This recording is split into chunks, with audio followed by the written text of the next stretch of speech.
Good afternoon, ma'am. Good afternoon po.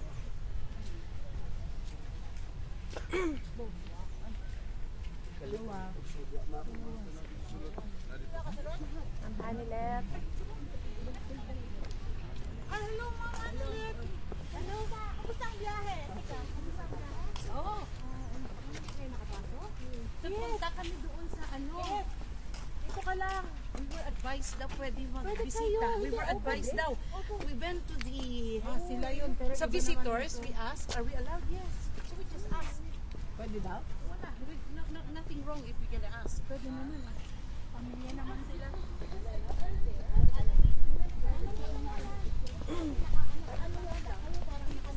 Security guard, yung security guard told us. Hello Are po. you sure we are Good allowed? afternoon po. Yes. Talaga? Kamusta ang biyahe niyo? Okay naman?